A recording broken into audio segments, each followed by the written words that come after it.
My name is Tom Pease. I'm with North Sails in Milwaukee, and I am just kind of going to be overwatching or over doing an overview of this weather forecast or briefing with Chris Bedford.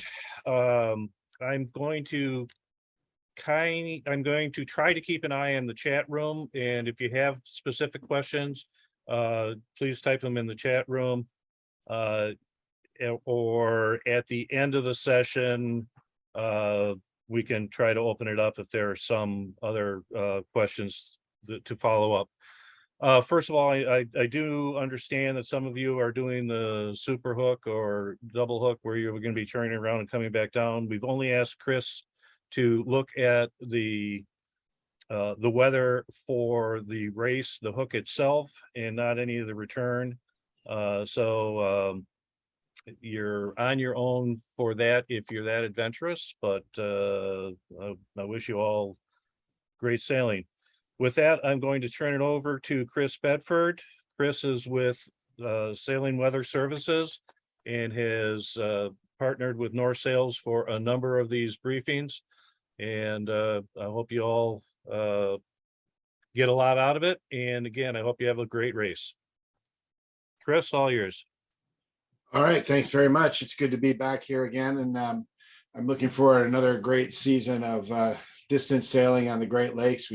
We've had the Queen's Cup the end of June, and now we're getting into the heat of it with this race, of course, and then this weekend we also have the Bayview Mac going on and Lake Huron, and as many of you will be participating next weekend in the Chicago Mac race. So big month coming up, and it's great to have all this racing back going again, full steam now as we slowly try to get things back to some semblance of normal in the sailing and regatta world.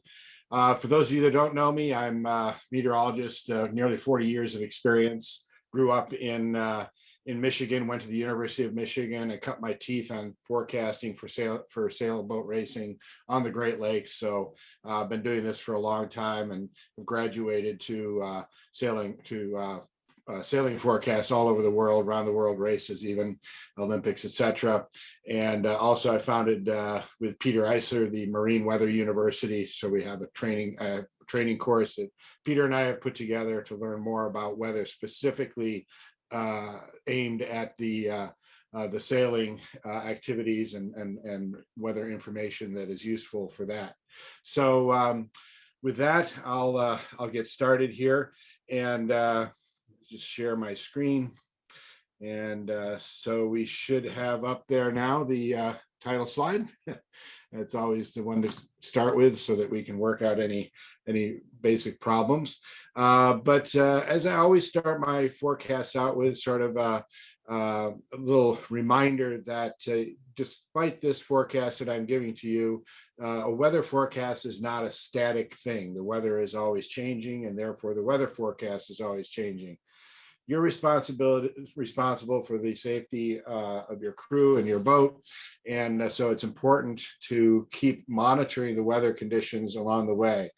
For those of you that sail on the Great Lakes frequently, you know that things change quickly, and forecasts that look really good in the morning can turn really bad in the afternoon.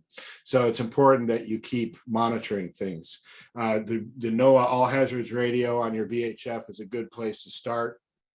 It's free information, and especially for any warnings or advisories that the Weather Service is putting out, that's like the first place you'll hear them. A few notes here. Don't assume that your weather app is up-to-date information. Weather apps are fantastic, but they have a few limitations. For example, depending on what app you're using, the radar imagery on your app can be delayed up to 15 minutes. It's not necessarily real time. Another thing is, a lot of us use navigation software nowadays, and we are able to load in weather forecasts, computer forecasts in the form of grid files. It's important to understand that grid files are not forecasts. They are computer guidance. They are guidance that the computer projects forward in time as to what the sort of the numerics say should happen in the future. Forecasts are created using observations, multiple sources of computer guidance, experience, and meteorological knowledge. That's what the basis of a forecast is.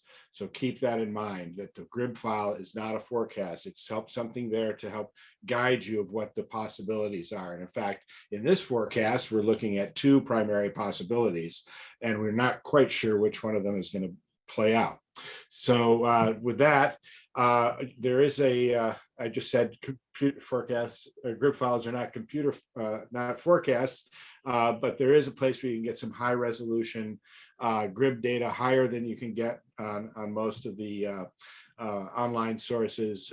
There's a model running on the Mac Race website, so you can go there and download that information. I do have some of that information I've used in the forecast today.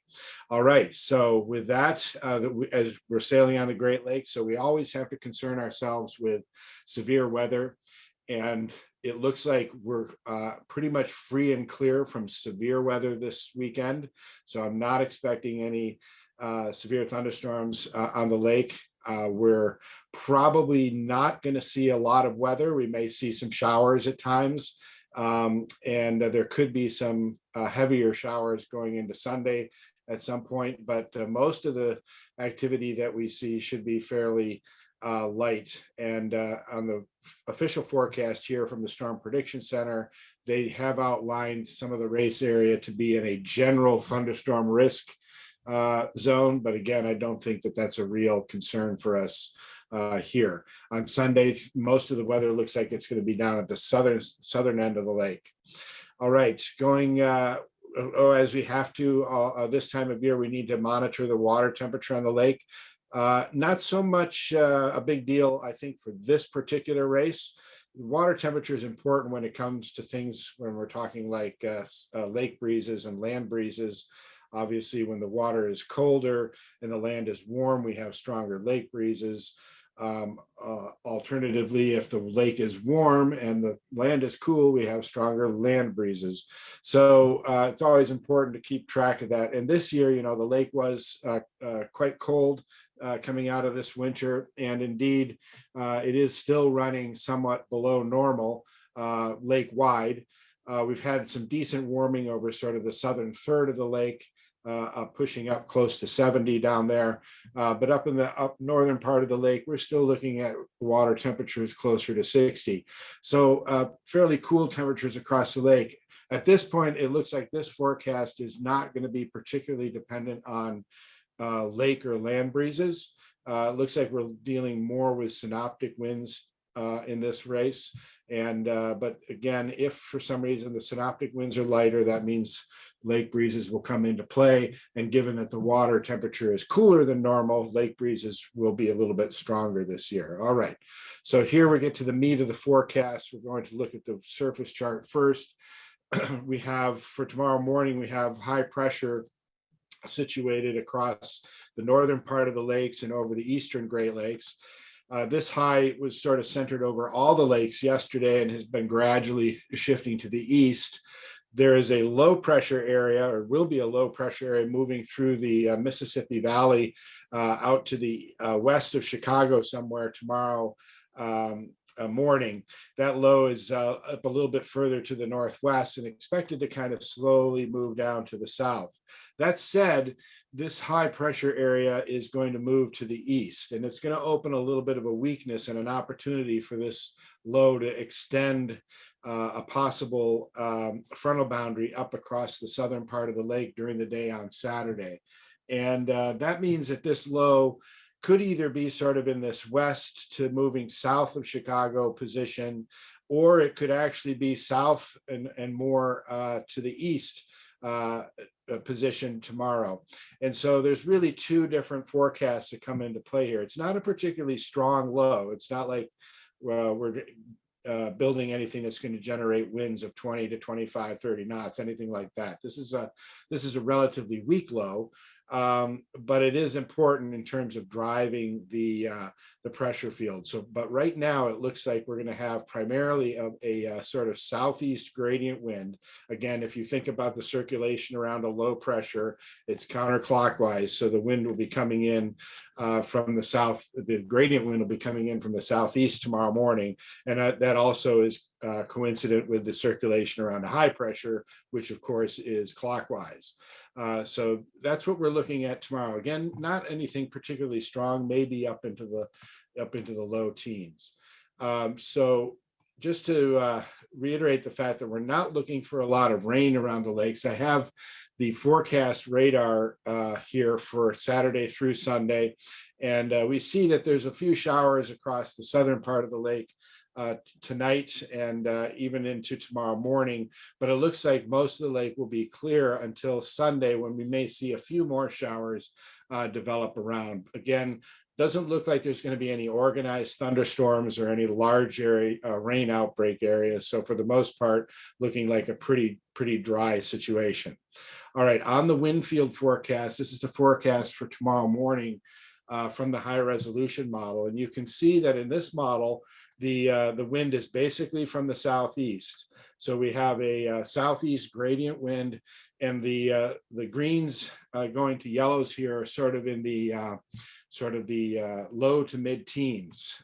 This is the wind speed range predicted for tomorrow morning.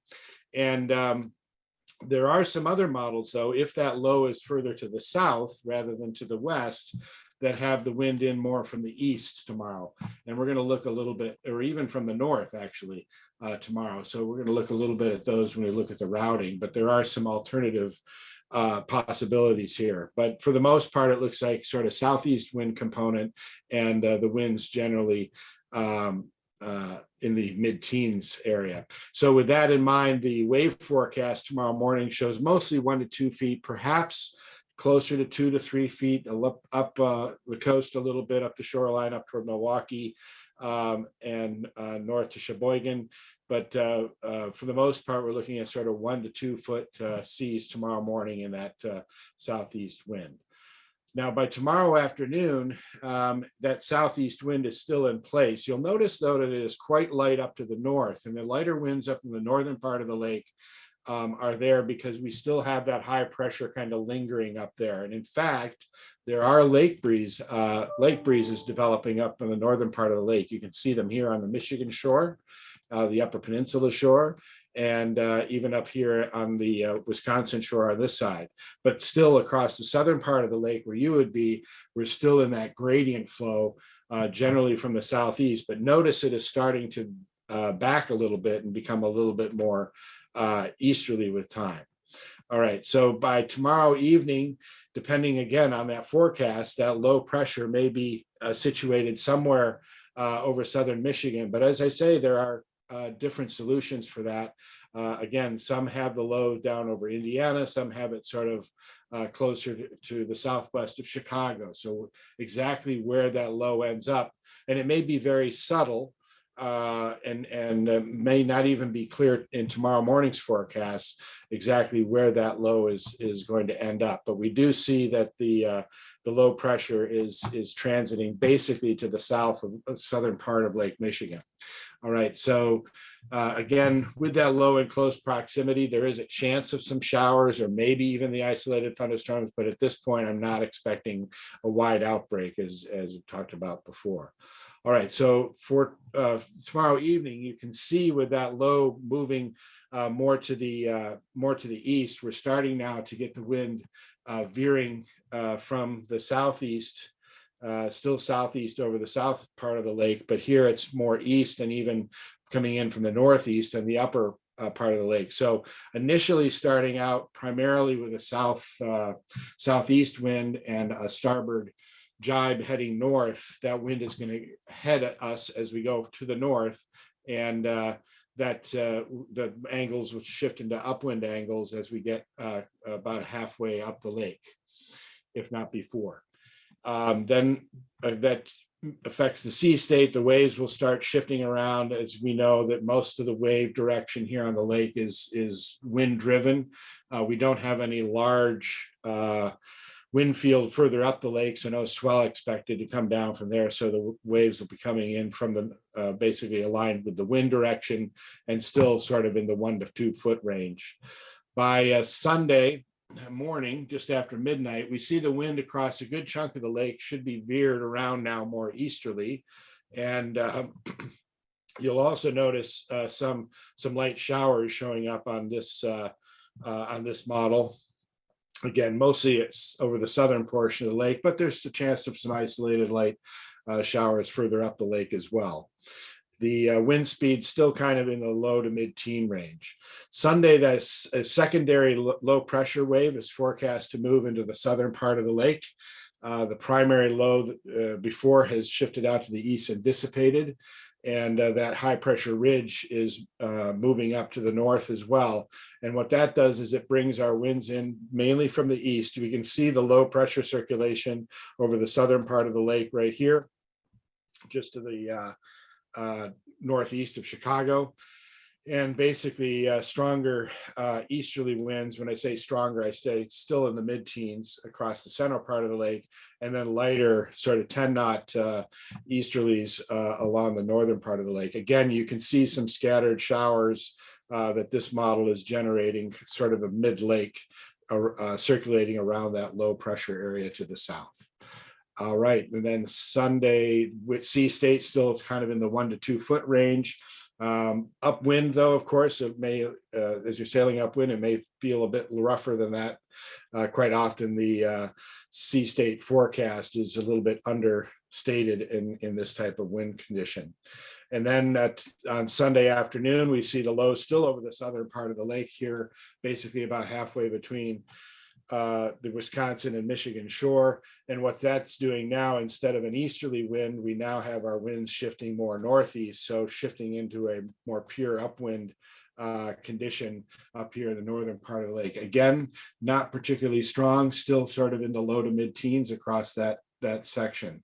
And then by Sunday, the low moves into Michigan, and the Sunday evening, the low moves into Michigan, and the whole lake goes into a northeast to north flow regime, and basically sort of still in the sort of 10 to 15 knot range. Sea states coming around here, still 1 to 2 foot, maybe up to 3 foot in the southern part of the lake, but where the fetch is shorter up in the northern part of the lake, the waves should be calming down a little bit. All right, on the route analysis, I said we have two primary solutions here that we're looking at. The solution that I showed you is the high resolution model is the red line, which basically shows us starting in a southeast wind and then getting headed as we go up the lake, and then finishing in a northerly wind up here. Again, wind speeds mostly sort of 10 to 15 knots, a little bit up and down at times as heading north, but then basically finishing in sort of 10 to 15 as well. The other possibility, as I said, is where the low is out to the south and to the east, and in which case we have much more headed breeze. And what the router wants to do is basically put you out in the middle part of the lake where the wind is going to be stronger. It's lighter in on the shores in this condition because there's a convergence effect along the Wisconsin shore and a northerly wind. But basically looks like it wants to put you in the middle part of the lake where the wind is a little bit stronger and just sort of tacking directly upwind. Again, not too different wind speed, just a different wind direction is indicated roughly from the north to northeast, and still around 10 to 15 knots. So the forecasts and the options really depend on the location of that low pressure area at the start. As I said, the reaching solution, this red line, is basically with the low more to the west and south of the lake. The upwind solutions are more with the low to the south and the east. It'll be important to take a look at tomorrow's forecasts to see how this is actually developing, and also your observations will tell you a lot as well. I think basically, to summarize, if there's southeast wind and it's holding at the start, then you're more in line with this red line type of forecast. If it's already around to the northeast, then it's going to be more of a direct upwind slog on the lake. All right, so that's how things are looking. Again, not expecting any severe weather, but keep your eyes peeled. There can always be a change in the forecast, and so you should be ready for that in the event that some sort of storms or something do pop up around the lake. All right, Tom, any questions?